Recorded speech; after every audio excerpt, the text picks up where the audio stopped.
Example 2.24. Find the principal argument of z when z is equal to -2 by 1 plus I root 3 அப்படின்னு கொடுத்துருக்காங்க. Principal argument அப்படின்னு கேட்குறாங்க. ஓகேவா?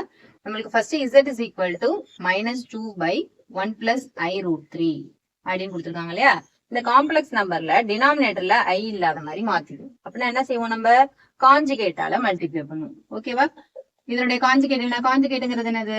எங்க இமேஜினரி பார்ட் இருக்கோ அதனுடைய சைனை வந்து மாத்தி எழுதணும். ஓகேவா? மேலையும் கீழே நியூமரேட்டர்லயும் டினாமினேட்டர்லயும் அதால மல்டிப்ளை பண்ணணும். ஓகேவா? இப்ப என்ன ஆகும்? 2 ஓட இந்த நம்பர்ஸை மல்டிப்ளை பண்ணுங்க. அப்ப என்ன ஆயிடும்? -2 plus 2i root 3 divided by ரெண்டு காம்ப்ளெக்ஸ் நம்பர்ஸ் காஞ்சுகேட்ஸ் மல்டிப்ளை பண்ணா என்ன கிடைக்கும்?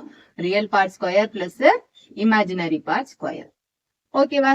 அப்ப என்ன ஆயிடும் பாருங்க, -2 plus 2i root 3 divided by 1 ஸ்கொயர்ங்கிறது 1, root 3க்கு square எடுத்தீங்கன்னா root 3 into root 3 3 ஆயிடும். ஓகேவா? இப்போ இது எப்படி எழுதுறதுன்னு பாருங்க. -2 plus 2i root 3 divided by 1 plus 3ங்கிறது 4. இப்ப இதுல 2 காமனா இருக்கா, அதனால 2 எடுத்துடலாம் இல்ல. அப்ப என்ன இருக்கும் மேல மீதி -1 plus i root 3 இருக்கும். அப்ப இது ரெண்டுத்தையும் அடிச்சிட்டீங்கன்னா என்ன கிடைக்கும்? -1 1/2 plus I root 3/2 கிடைக்கும். ஓகேவா? பிரின்சிபல் ஆர்குமெண்ட் நம்மளுக்கு தீட்டா தான் கண்டுபிடிக்கணும். தீட்டா கண்டுபிடிக்கணும்னா முதல்ல இந்த காம்ப்ளெக்ஸ் நம்பர் எந்த குவாட்ரண்ட சேர்ந்தது அப்படின்னு கண்டுபிடிக்கணும். நம்ம எந்த குவாட்ரண்ட் பிளஸ் பிளஸ் இருக்கு, இங்க மைனஸ் மைனஸ், இது மைனஸ் பிளஸ், இது பிளஸ் மைனஸ். அதாவது ரியல் பார்ட் ஃபர்ஸ்ட், அடுத்தது இமேஜினரி பார்ட். இங்கேயும் அதே காம்பினேஷன்ல தான் இருக்கு. ரியல் பார்ட் என்ன அது என்ன சைன்? மைனஸ். இமேஜினரி பார்ட் வந்து பிளஸ் சைன்ல இருக்கு. அப்ப இது எந்த குவாட்ரண்ட சேர்ந்தது அப்படின்னா செகண்ட் குவாட்ரண்ட சேர்ந்தது. செகண்ட் குவாட்ரண்ட சேர்ந்ததுன்னா நம்மளுக்கு ஃபார்முலா எப்படி இருக்கும்?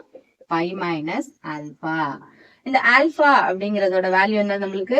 Alpha is equal to tan inverse of modulus of imaginary part by real part coefficient. ஓகேவா? இப்போ நம்ம அதை அடுத்து சப்ஸ்டிட்யூட் பண்ணிக்க வேண்டியதான். பை மைனஸ் ஆல்பாங்கிறதுக்கு என்னது? tan inverse ஆஃப் y என்னது? இங்க நம்மளுக்கு மேக்னிடியூட் இருக்கு இல்லையா, அதனால magnitude of √3/2 divided by real part என்னது? -1/2.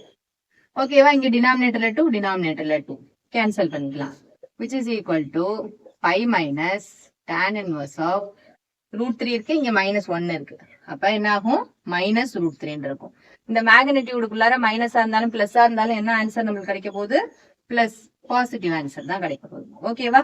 So pi minus tan √3, tan inverse of √3 எப்போ இந்த வேல்யூ √3 கிடைக்கும் அப்படின்னா tan 60 டிகிரியில், அதாவது π/3 அப்போ. ஓகேவா? இப்ப எல்சிஎம் எடுத்துக்கோங்க. என்ன ஆகும்? 3π மைனஸ் π டிவைடட் பை 3. அப்ப என்ன ஆயிடும்? 2π divided by 3. Therefore நம்மளோட பிரின்சிபல் ஆர்குமெண்ட் தீட்டாவோட வேல்யூ என்னது? 2π/3.